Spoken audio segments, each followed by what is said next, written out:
spent my first 15 years trying to get out of the woods because I thought it was horrible. And I spent the next 20 years trying to get back.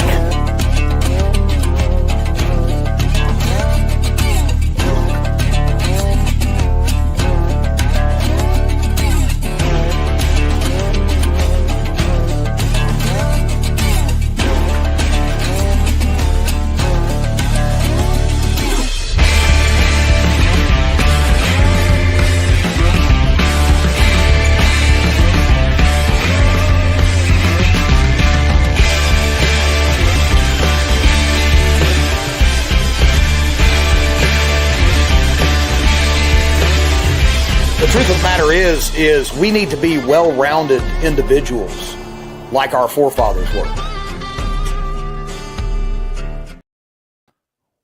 Voila! Welcome to Mountain Readiness Monday, coming at you live here from Appalachia. It is a very cold Appalachia, by the way. Howdy, everyone over there in the live land. Remember to like, share, and subscribe. Give us the thumbs up. Little hearts, click the buttons, all that kind of stuff. We've got Guy, we've got Patrick 7, we've got some new people. We got Joey. Joey's over there. Will, what's going on? Burke Spring. Guys, thanks for joining us tonight. It's appreciated. I'm going to clear my screen here. Let's see. They give all these buttons. Hide vertical. There it is. There it is. Now I can see more of the screen in front of me. All this technology. How are you guys doing? You guys warm, cold? Where are you coming from in the world? How is all my Florida people over there? You guys chilly down in that neck of the woods? Janet, how you doing? Hello to you as well. This is going to be a cool show, as always. We always enjoy our guests tonight. We have good conversations. It's always a good time. Two hillbillies getting together, running their sucks. It's going to be awesome. If you have a question for tonight's guest, let's do hashtag MagMick. There we go, for questions. And I know we're going to be doing a giveaway tonight. I have no idea what we're going to give away, how many times we're going to give it away. It'll be during this live. And let's do, what do we want to do, Russ? What are we going to do for giveaways tonight? Let's see what Russ says. And big thanks to the Russ of Oz back there behind the curtain, pushing the buttons and pulling the levers so that I don't have to do it.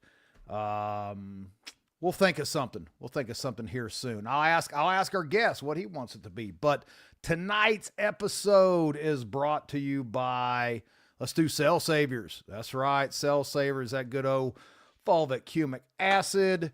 If you would, Russ, throw the Cell Saviors up there. Guys, scan that, get you some discount, get you that stuff. Health is important.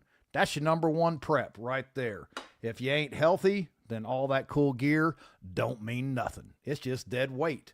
What else we got? Mountain Readiness May coming up. Can't wait. The tickets, get them tickets while you can. We added some more awesome instructors. Actually, I got to add her today. Jax Janega, Wildcard Wilderness, will be back this May with us again, teaching all kinds of cool stuff. We've got Gorilla Medical. Check them out. They are a subsidiary of Gorilla Ammo. If you have not seen them yet, they do a phenomenal slam-up job. They've got to be putting on some awesome classes, 3 different classes, all 3 days. They've got the bleeding dummy and all that kind of stuff that you can practice on. It's going to be a good time. And who else did we have on there? I don't know. Check it out. Get on there on Mountain Readiness and go to the May event. We added more people, and we ain't done yet. So Mountain Readiness West in Montana. We've added a few more people to that. Of course, that's hosted by Joe Dolio. 80 acres, guys. 80 acres up there. Yeah, that'll work, Russ. Let's do hashtag freezing. Hashtag freezing for the giveaway tonight. And then if we do 2, we'll do hashtag frostbite for the next one. Perfect. So Mountain Readiness West, get you tickets for that too. It's going to be awesome. We're going to be processing elk, eating elk and moose and chicken, and we've got live bands, all kinds of awesome training. We've got some paid classes before and after that's going to be going on there. And of course, it's 1 hour from Glacier National Park. It's going to be awesome. If you can make it, you want to make this one. It's just, I mean, just the facility alone, and then being able to go up to Glacier National Park. I'm stoked. I'm excited about this one here. And then, of course, as far as health is concerned, guys, what I said before, it's about your health. You got to be healthy if you want to make it through the hard times. The Sovereign Health Summit, October the 27th through the 31st. We're going to have a ton of people there. We have got big things happening. Of course, we've already got Barbara O'Neill. We've got Jonathan Otto. We've got Doc Lee Merritt. We've got Dr. Tenpenny. We've got A.J. Richards from the farm. He's going to be there. We're talking everything from soil to soul. We're talking food sovereignty, health. We're talking medical sovereignty, medical freedom, all the stuff that the mainstream doesn't want you to know about. That's what we're going to be teaching, and it's going to be 5 straight days. It's going to be awesome. Angry American's going to be there. The Russ of Oz is going to be there. Franklin's going to be there. We got a whole group is going to be there, along with tons of others that are in the circadian and alternative health world. So, and the vendors are going to be off the hook as well. Who all we got? We got everything from Micronic Silver to EMP Shield that's going to be at this place, guys. So just vendors alone is going to be a blast. Evening, Mr. Andrew Degenhart. Good to see you. You probably having flashbacks of that class with Alan Kay, with the weather we've got going on right now. My man, Matt King. What's going on, man? Loki's dog mom. Man, we've got a full house. Love seeing everybody out there. So I think I've run my suck long enough about upcoming events. I don't think we have anything else going on.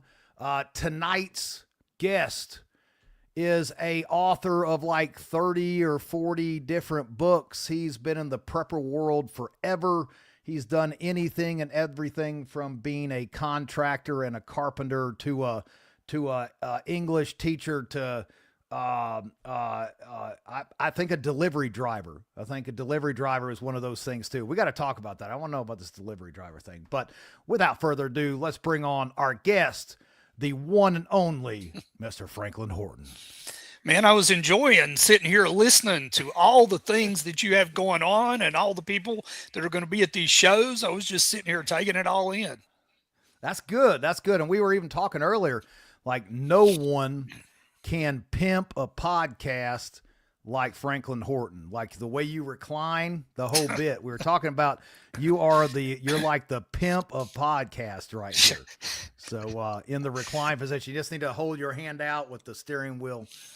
Well, you know, we were talking earlier about getting some green screen background, so maybe that's what my green screen background will be. That's it. We've got to do that. Let me know when that happens. I want to check this out. So how has things been, Franklin? It's been a minute. The last time we chatted was there last fall, so a few months back. Yep. What's been happening in the world of Franklin Horton? Well, I don't know. Fall is always a busy time. You know, that's when it seems like everything happens. And, man, fall is just a blur until we get up to, you know, Christmas, and then it's hibernation season. And it's definitely hibernation season now because, you know, we're in the same neck of the woods, and it is cold where I'm at, cold where you're at. And, you know, cold sucks. It sucks. It sucks bad. What are you running temperature wise out there? I think right now we've got 5 degrees with a wind chill of like 20 below, something like that. Yeah. You know, I don't know about you, but it gets harder and harder for me to maintain any motivation in February. Right there when I get into February, the month of February for the year is the worst for me. Like I just want to hibernate and check, sit by the fire, stare at the fire. that's where I'm at currently right now. I had to go outside, you know, but I can't just completely, I just can't completely close myself off all day long because I've got all the animals and plowing the driveway. And, you know, that was on the list today, plowing out. I think we got 2 inches of like powdery ice, I believe is what it was. And, yeah, it sucked. But now I'm back inside, but you know, the fire right in the next room. But I don't know. I imagine you're the same way. Just want to kind of stay inside and just, soak up the heat. Well, you know, you were talking about my background, and I started in carpentry and construction 30 years ago in Detroit. So I was working in construction outside throughout the winter, and there was one February where we hit Detroit's record low for that day, which was a wind chill of 56 below zero. And I feel like I paid my dues working outside. These days, it just doesn't hold the same allure, you know. Mm-hmm. And we got old Mr. Big Pete Robertucci there. I appreciate that, Pete, from one sexy icon to another. He doesn't have his glasses on, obviously. That's what it is. That's what it is. No, I beg to differ, man. We're like, I think you've got that Sean Connery thing going on. Oh, Franklin, definitely. really. Yeah. Yeah. The Scottish accent, the hillbilly accent, they're, you know, interchangeable. Shaken, not stirred. Yeah. I think I see it. I'm calling it good. What are we going to give away tonight, Franklin? What have we decided on? I've got 3 items here. I have got, oh yeah. Snap. I have got a Locker 9 hat. I have got one of my new man cave signs. So throw this one in a envelope and send it to you. And then this is one of my favorite. These are the door hangers that I sell. This one, well, you can't see it well in this bag, but it's got a Mad Mick logo on it, and it says, "Feck off." So you hang this on your door, and it drives away anybody who's going to come bother you. I mean, yeah, that's perfect. Everybody needs one of those. Everyone that travels needs one of those. Even not. Maybe I need one of those for Amber here at the house. Yeah, there are times at home, you know. Yeah, so 3 items. Got 3 items for you. So we got 3 items. Are we going to do 3 separate, or are we going to do the hat as one, or do we want to do all 3? However you want to do it. I'm good with doing all 3, doing the 3 separate. That way you spread the love. All right. So, and as they asked up here, Mountain Readiness, how do we enter? All you got to do is put in #freezing. #freezing, and then the Russ of Oz back there behind the scenes is going to do his magic. I guess 3 times. Is that a problem, Russ? Can we do it 3 times? Give me the thumbs up. He give me the thumbs up. So we're going to do all 3. 3 people are going to win tonight. So we'll do it in increments. We're going to do the first drawing at 30 minutes in. 30 minutes in, we're going to do the first one. And we're going to let Franklin pick which item we're giving away first. You got a new book coming out. Hopefully the beginning of March. You know, some authors, they can tell you a year in advance what day a book's going to come out. But I don't do it that way because I like to get the audio out on the same day because I've got so many people that read my books through audio. And they get bummed out if the paperback or the ebook comes out first. So I want to be able to do it all on the same day. So I wait till I'm a little closer and I can get everything lined up. And I got Kevin Pierce doing his thing, and I got the paperback people doing their thing. So hopefully, you know, that first week of March, sometime around then, all formats of Mad Mick 12 are going to be out. Very cool. And there it is. Collateral Savage. Yes. Damn, I like that. That just has a ring to it. It does have a ring to it, doesn't it? That's great. You should probably go ahead and get some shirts ready for that, just with that phrase alone.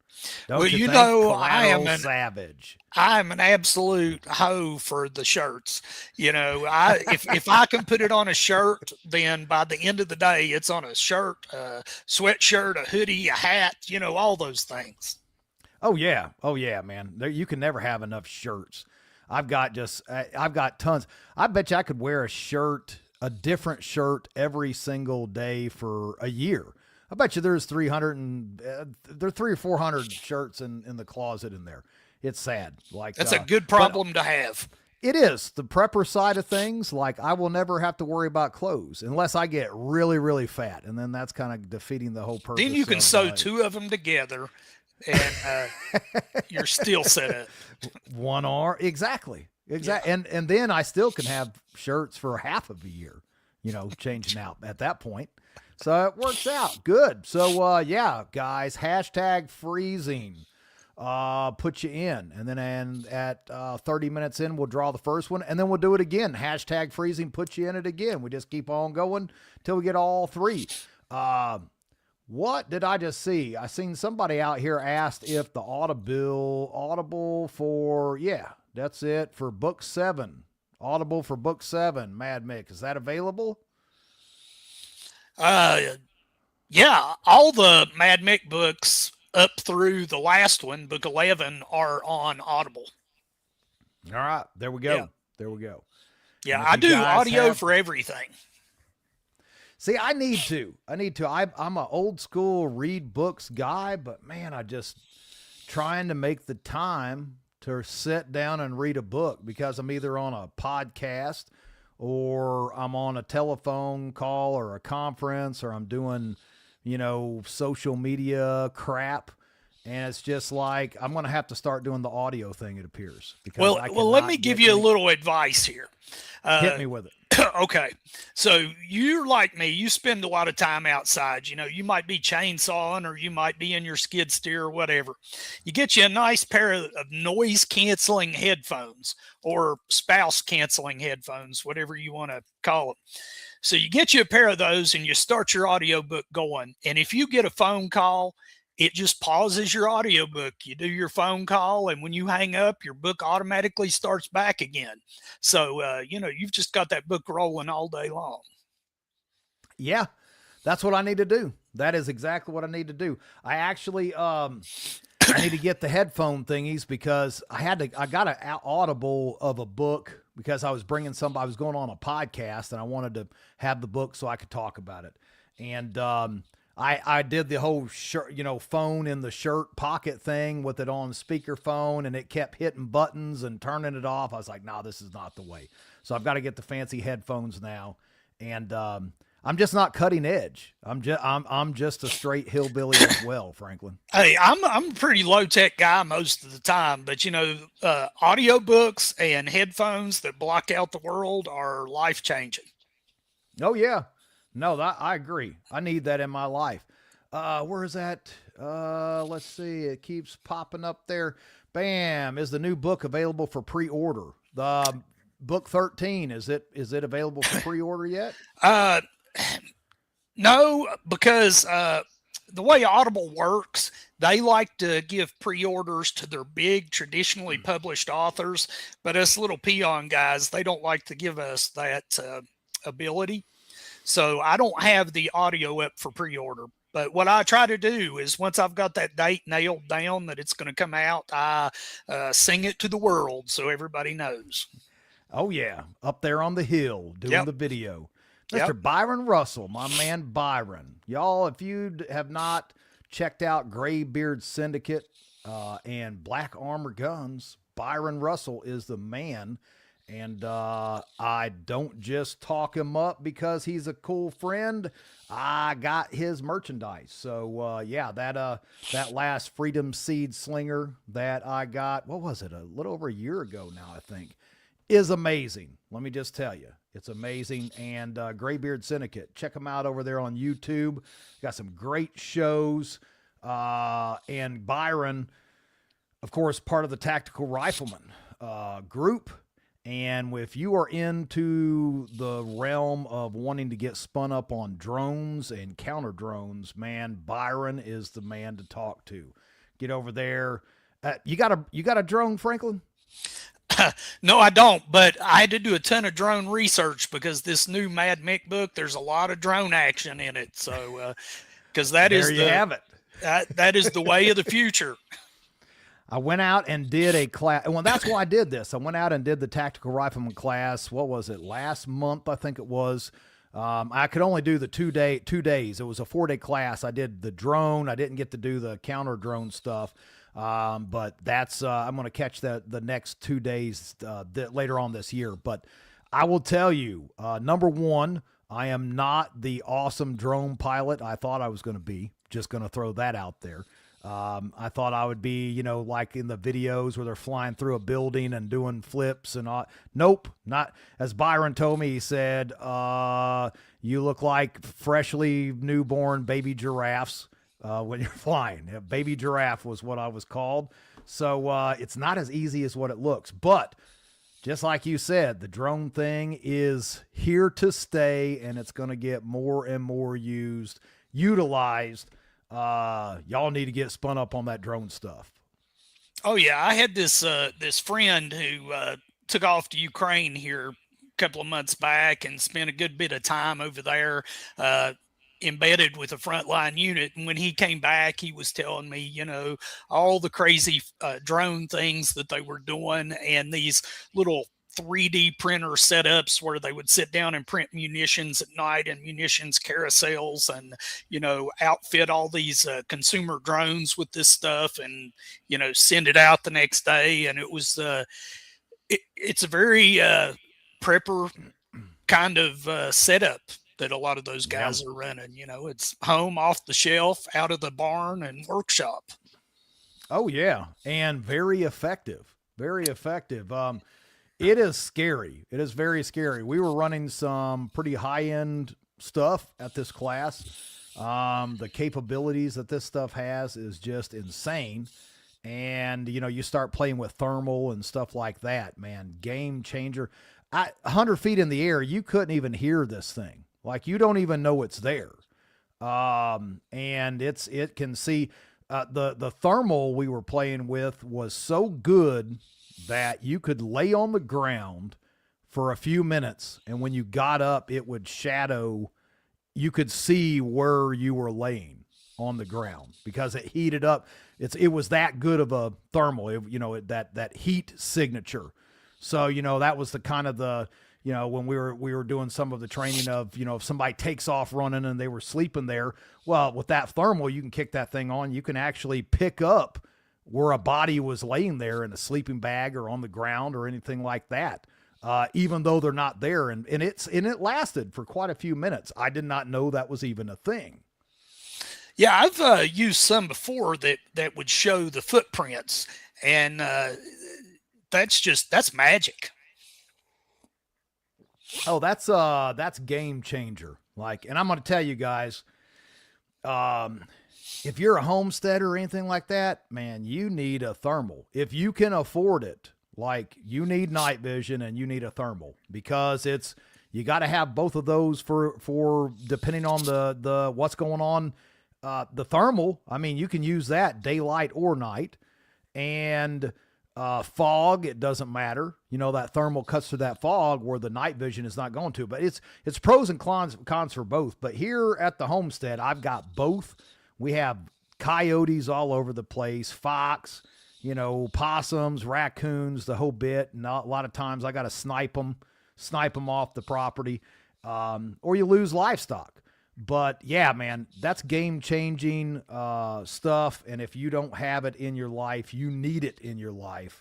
Absolutely, for sure. Yeah, here in my neighborhood, that's what I'm reaching for most of the time is, you know, 300 blackout suppressed with a thermal. You know, that's the thing that I keep setting out most of the time, because that's, you know, you're out in the dark looking for something that's making a weird noise and shouldn't be there. Oh yeah. Oh yeah. No, that's, and in this world, you know, who knows where the world is going? It seems to be going downhill faster and faster. Stuff like that.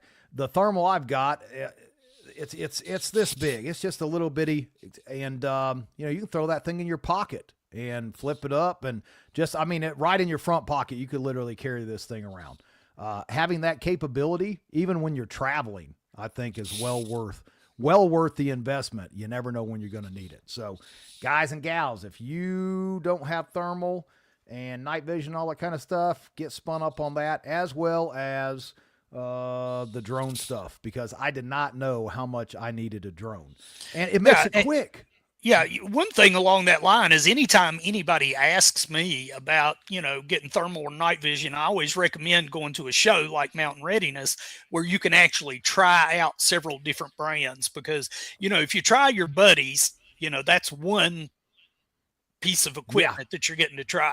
But if you go someplace where a vendor has got a whole table of them, and you can come back at night and try them and actually see what works and what each price point gets you, that's the way to buy it.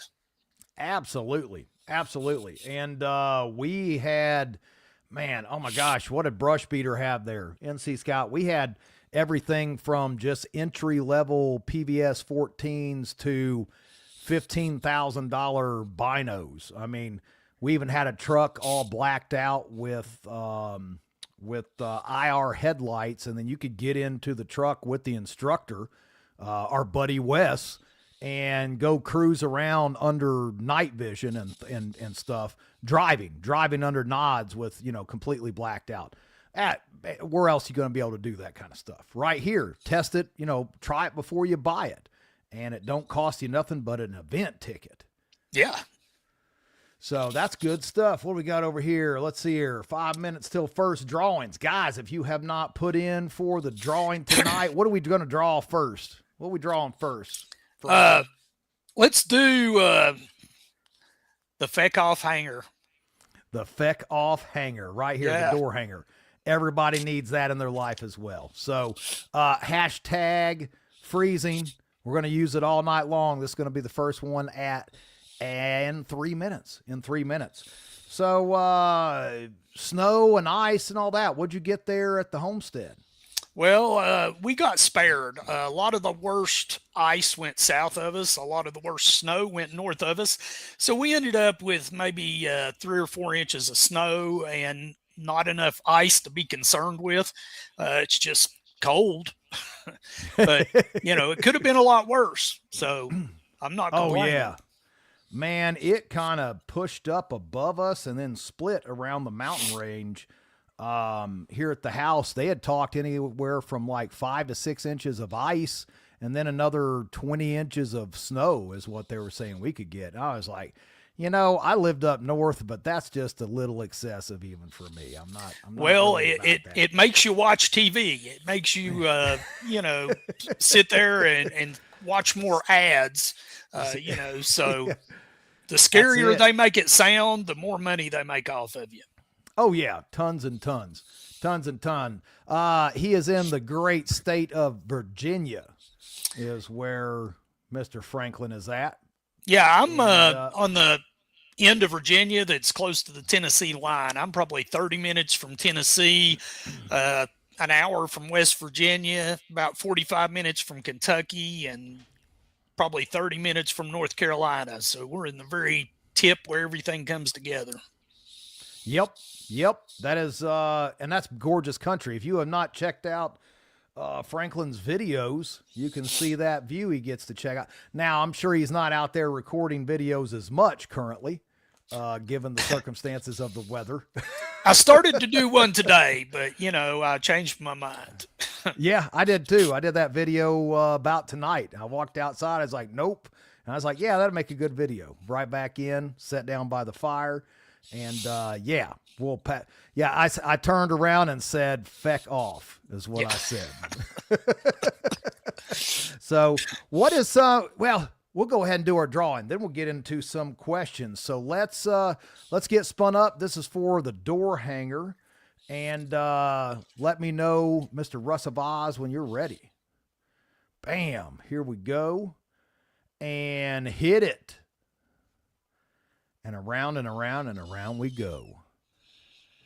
Doop-a-doop-a-doop-a-doop. Who's going to get this thing? Who's going to get it? Oh, look at this. The winner, Mr. Pete Robertucci. That shouldn't even count. Like Pete is always winning stuff. I don't know. Pete will absolutely use that too. I can see it on the door of his RV. That's it. Mountain readiness. You're going to see that thing hanging there right outside the door. Absolutely. Congratulations, Mr. Pete Robertucci. You are the winner of the door hanger. We'll do another one at 45 minutes in. So, y'all, Will Gomez, Will says, seriously? We got to, well, let's just see a couple of these comments. There you go. Yep. There was a congrats. Come on, man. Will said, seriously. Yeah. That's, Kay Love, she said congrats. Look at that. She said congrats. Rigged. That's great. It wasn't rigged. Guys. The little computer thingy, he demands a recount. That little computer thingy majiggy, it does all the stuff. We don't have anything to do with that. So keep on, throw them up there again. Do they need to throw them up there again, Russ? Or do they? Yeah, go ahead and throw them up there again. You want a second chance? Put that hashtag freezing. We're going to do it again. So go ahead and throw them up there again, and we're going to go. What are we doing the second time around, Frank? Let's do the Locker 9 hat. Locker 9 hat. We got the baseball cat coming. Yes. I love me some hats. What do we have up there in the star? Franklin, how many hours of research do you do roughly for each book? Yeah, that's interesting because when I write a borrowed world book, those come straight out of my head, because I know those characters really well. And I don't hardly have to do any research at all for those. They just pour out. When I write a Mad Mick book, it takes like a month longer because there's easily 80 hours of research in a Mad Mick book. And I know that, I'm not writing super complex, super complicated battle scenes and technology and all this, but it's little tiny stuff. In this last one, what kind of car did the rich in China drive? What kind of limousine does the president of China drive? What kind of helicopters are they using? And what is their system for, transporting the president by helicopter somewhere, in China? And, where are their rare earth facilities and how are they guarded and how do those rare earth processing facilities work?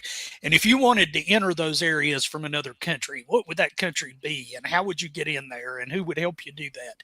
So just tons and tons of little things, and that may only end up in one sentence, but still it adds authenticity because there's going to be that one guy out there who's like, he used the right helicopter. That's right.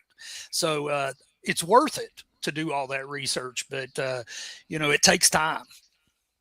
Man, that sounds a lot. What did you have in the drone research? Well, I won't give away the scene, but there is a critical scene. Well, there are actually two big ones where they use. And the Mad Mick is a meat and potatoes guy. He is used to stabbing, shooting, bludgeoning, and taking people out the old-fashioned way. So he's not really a drone guy, but he has accepted that there are certain situations where, an environment may be too secure for him to just go in and start, raising hell and doing violence.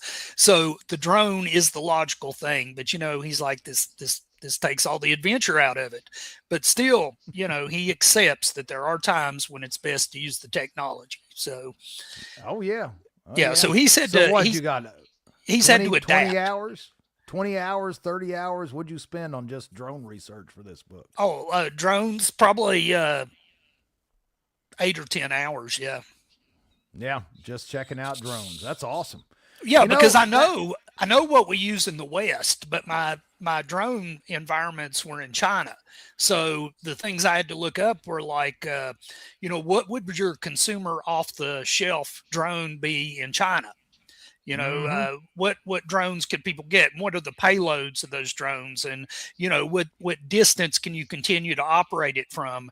And how what type of anti-drone technology is the Chinese president's Harbin Z-8 helicopter equipped with, and how does that work? Is it a constant drone jamming signal that blankets the city when he's in the air, or is it a targeted signal that they use in response to seeing or picking up a drone? So, those were all things I had to look up just so I knew what I was talking about.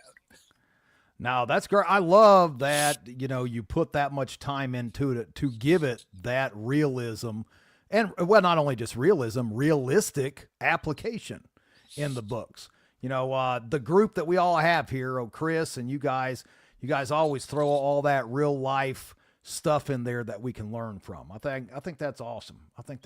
I tell you, drones, there was a lot I learned about drones at that class.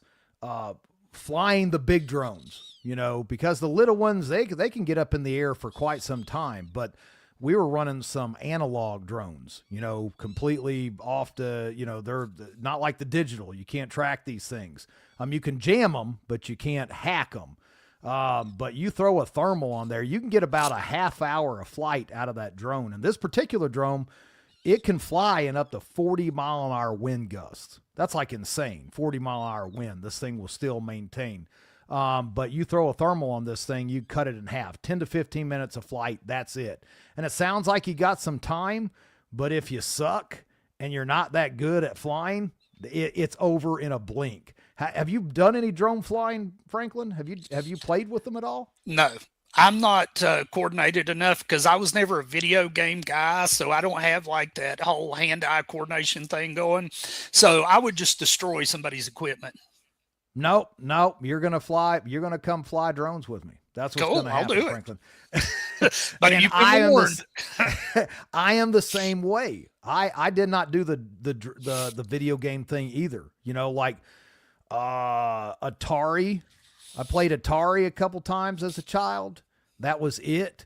And then my kids, when PlayStation come out, they're like, Dad, play Sonic the Hedgehog. Man, I threw that controller across the room in about 2.3 seconds. It upset me. That was the last time I touched a video game, was Sonic the Hedgehog for about 5 minutes. And that was it. Trashed it. So, the drones, they all fly the same. And I learned, if you take your time, man, you can do it. And especially with you writing about drones, we've got to get you spun up on the actual hands-on side of this. We're going to do this at Mountain Readiness. Cool. We'll do this at Mountain Readiness, Franklin. Put it. I see one question right here that I definitely want to answer, which is this guy, Don Hartman here, asking what happened with the old family refurbishing mine equipment up the road from the Mad Mick. And this is funny because I throw out a lot of characters in these books, and I think, man, this is a cool little thread of the story, and one day I'm going to come back to this. But then a lot of times what happens is 6 months later, when I come back to the Mad Mick and it's time for the next book, I've got this new idea that's burning a hole in my head, and I'm like, yeah, forget about those people. I've got this other idea now that's even cooler. So I've got all these people out there that are abandoned along the way because I've introduced them and I planned on going back to them, but it just never happened. And it could still happen because, the Locker 9 series, there was a character, Brandon, that a lot of people have asked about. He was based on a friend of mine. And at the very end of the last Locker 9 book, Brandon sets off down the Appalachian Trail, and we never know what happened to him. Well, I'm working on the second book now in my Defeated Creek series, which is the book that the series that the book Willie was in. So this is the second book in that series, and it picks up with Brandon's story. So we're going to find out. He's going to walk out of one series and into another. So awesome. Yeah. I appreciate that good question, Don. Also, congratulations, sir, on that next little one that has joined you and the family. Congrats. Glad that everybody is good and healthy.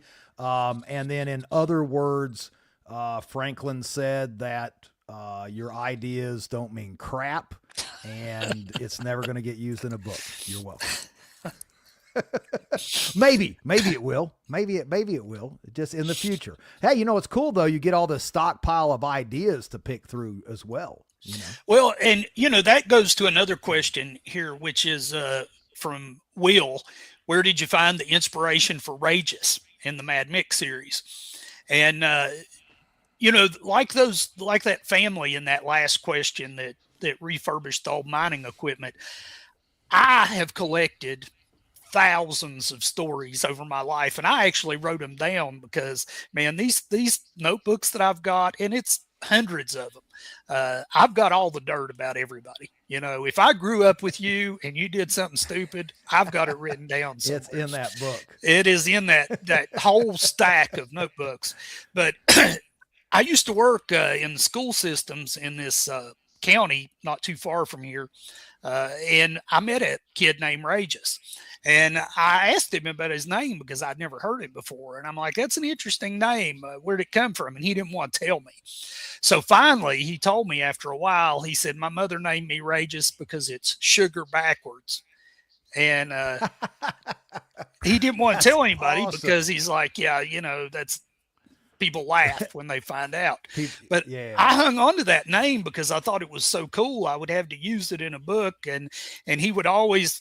And like in the book, the character never wants to tell anybody where the name came from because he's always been embarrassed by that. That's awesome. That's a cool story. It's yeah. Remind me never to drink too much around you and give too many stories out there. Got to keep that on the lowdown.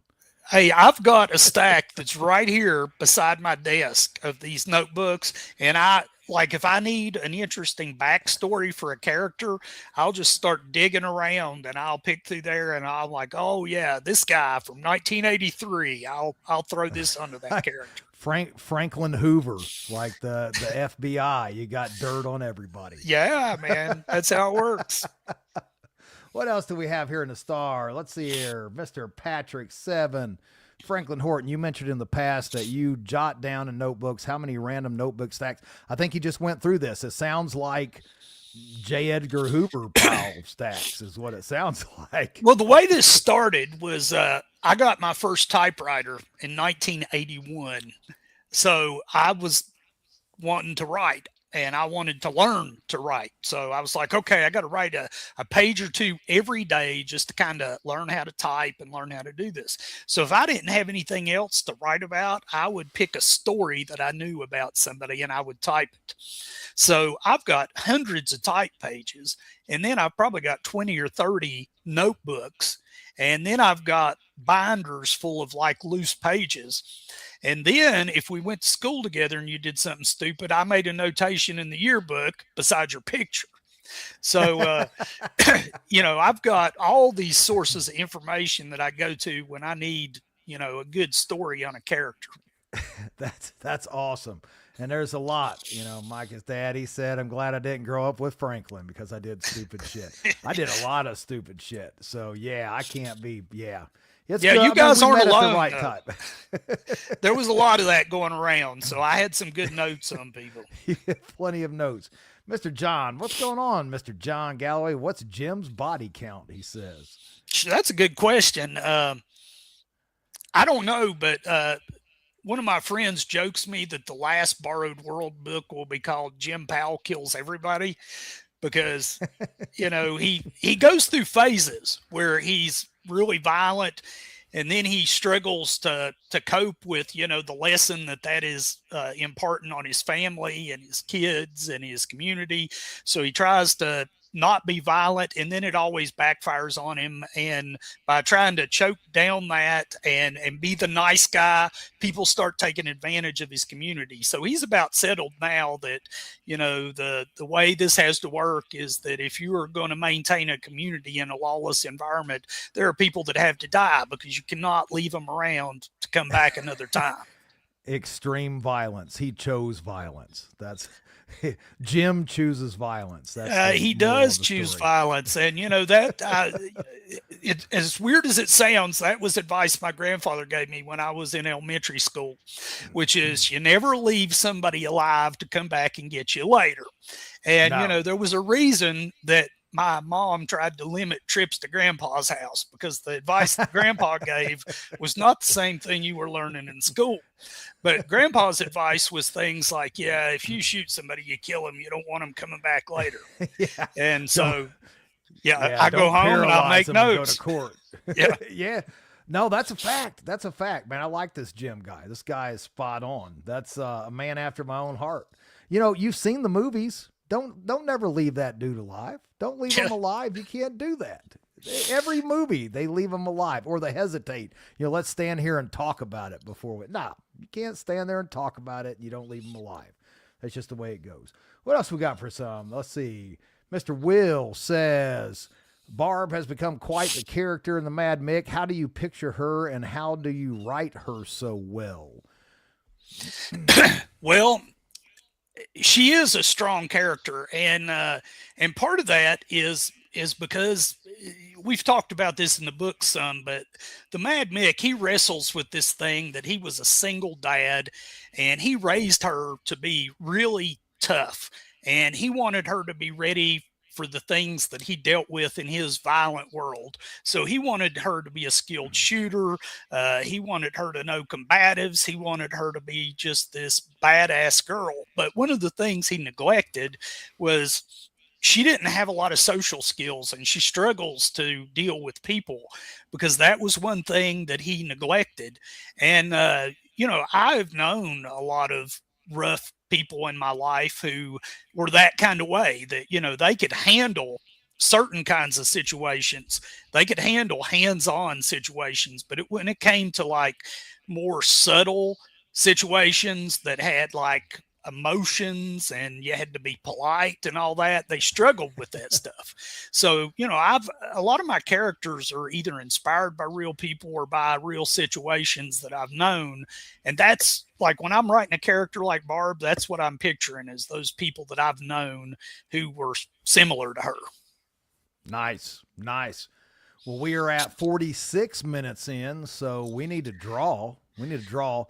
Take that dude out. Take that guy completely out of the mix. This is for the hat, y'all. This is for the hat. And around we go. Where we stop, Ryan Conklin. Ryan, you are the winner. You are the winner of the Mad Mick hat. Congratulations, sir. Yeah, and I'm hoping Russ can get me these addresses. Yeah. So look here, guys and gals, if you win one of these three things, you need to send an email to Russ. Do you want to throw yours up there for them to send their info to? Yep. He's going to put it in the comments right here so that you know where to send. Yep, Bobby, so close, yet so far away. It's like horseshoes and hand grenades. What else we got? We've got some... What... Did you even prep or prepare for anything of the storm? Like, are you just at the point now that it's just on autopilot? Well, the hurricane, when we went through Hurricane Helene, that was enough of a training ground that, right now, anything else that comes up, I'm like, I got that straightened out after Helene. So unless it's going to be something epic that we know is going to last, 2 weeks or 3 weeks with no power, I feel like I'm pretty well covered, because that was 11 days and it wasn't a huge struggle. I had all the stuff I needed for that. So that I'm hoping that I don't experience another outage like that. As long as they stay easier than that, I'm good. Yeah, a week is rough. 3 weeks, now you're starting to get into the extra rough area. That's what separates the men from the boys right there. That really starts putting the strain on your stockpile too, whether it be food, whether it be fuel especially. I mean, you can only keep a hold of so much fuel. And I know people that have 500-gallon tanks. I know my generator I've got is a tri-fuel. So gasoline, I've got that. If I run out of that, I've got small propane tanks. If I run out of that, I've got the big 500-pound propane tank that's out in the front yard. So, I could sustain just off of a generator for quite some time. and then wood burning stove and things like that. But is there any prep that you're working on that that you can talk about that is just not come to fruition yet? But what's the next? Are you done? Do you have everything you need? I mean, prepping in general, that's never the case. Well, I really wrestle with this thing of wanting to do a permanent solar installation, but I've not done that. For one thing, because I'm cheap and I don't want to spend the money. But then the other is I've got like small solar systems. And the thing I've always thought about is flexibility. Like, what if I end up leaving here?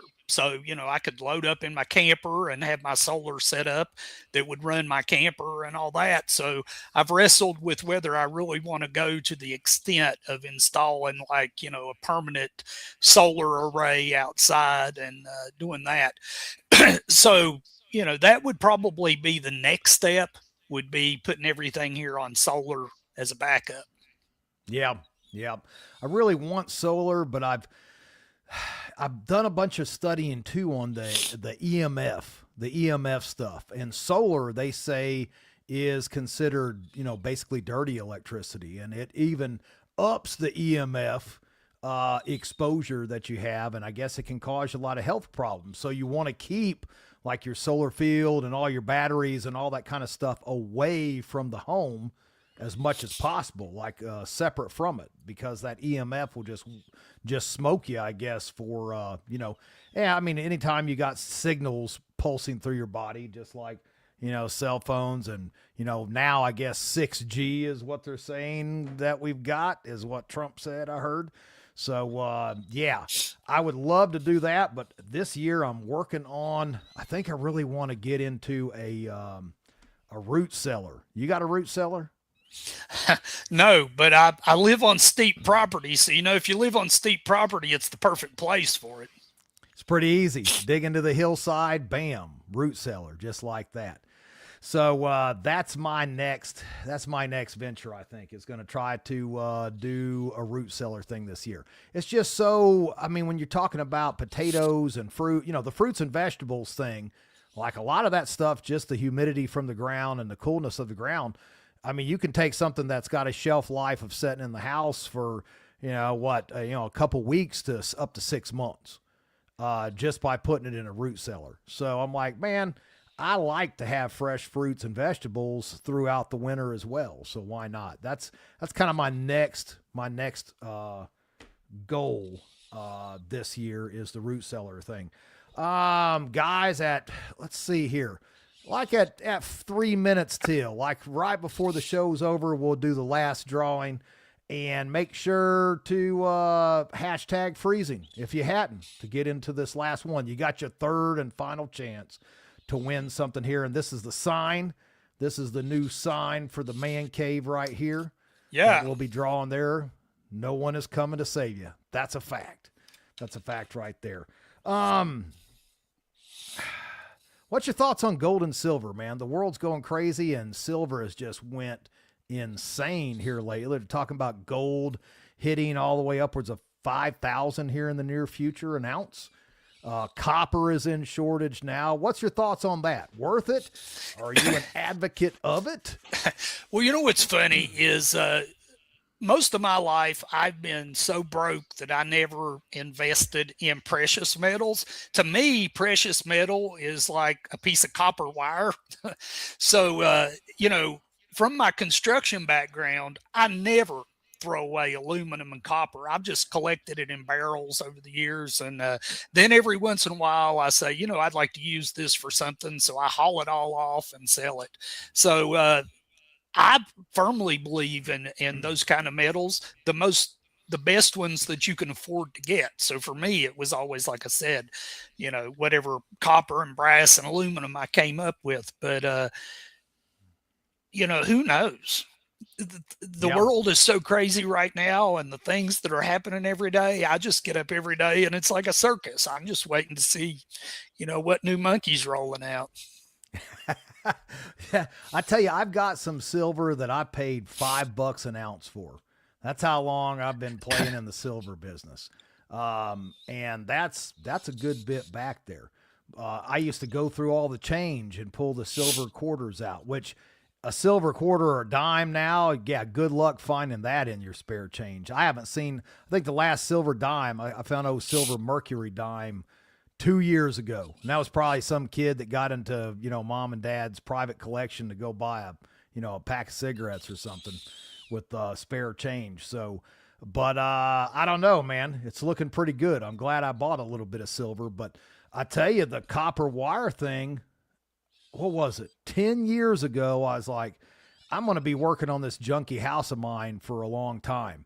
I'm going to go ahead and buy I think I bought 4 spools, 4,000 foot spools of the 10-2 and the 12-2, standard wiring. And sure enough, boy, I'm glad I bought that, because I got a spool of that 10-2 wiring for what did I pay? I think it was like $300 or something. Yeah, go see what that thing costs now. $250 for the big 1,000 foot spools, and now I think they're $600 or something like that a spool. That's why it's all locked in a cage at Lowe's. You can't even touch wire anymore. I haven't had to buy wire until just the other day. I went to Lowe's to make me a short extension cord, because I wired up my generator. I can just plug it into the side of the house and run it through, my breaker box. And it was some 6.2 or some 6.3 heavy wire. Man, 25 feet was $200. $200 for a 25 foot piece of wire. And I forgot how expensive wiring was, because it's just been that long since I bought electrical wiring. But that was, I had a stroke, picked myself up off the floor, went and paid for it, and got the job done. But, and you probably needed a law enforcement escort from the door to your vehicle so nobody stole it. Nobody beat me over the head and took it. No, you're right. It was crazy. Let's see here. Bobby Hawkins said his next smokehouse. Yes, smokehouse is a great investment by far. What else we have here? Who we got here? Jim's Family Town. It's grown at this point. Wouldn't it grab attention, or has it been written off as fallen territory?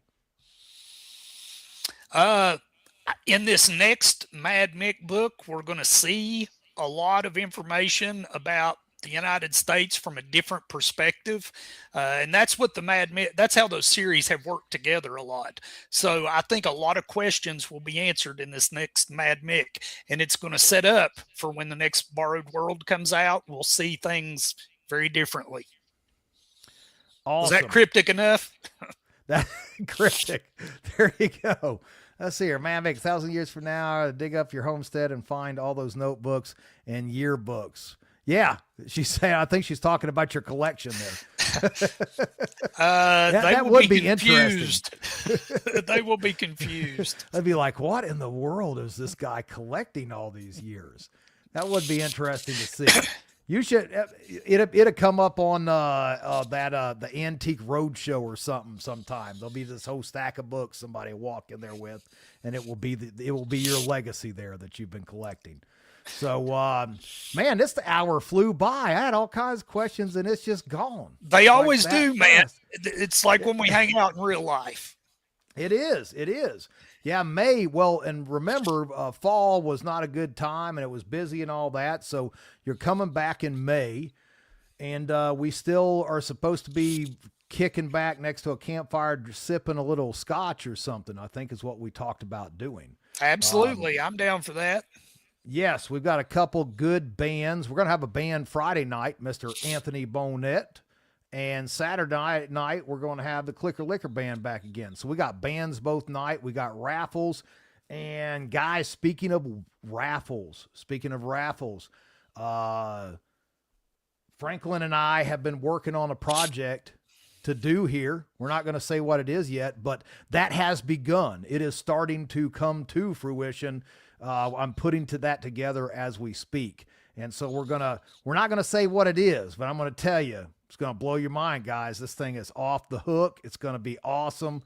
And, Franklin, he did the Tomahawk last year. We're going to outdo it this year. This thing is going to be sick, and you're not going to want to miss it. What did Tom have to say? What's going on, Tom?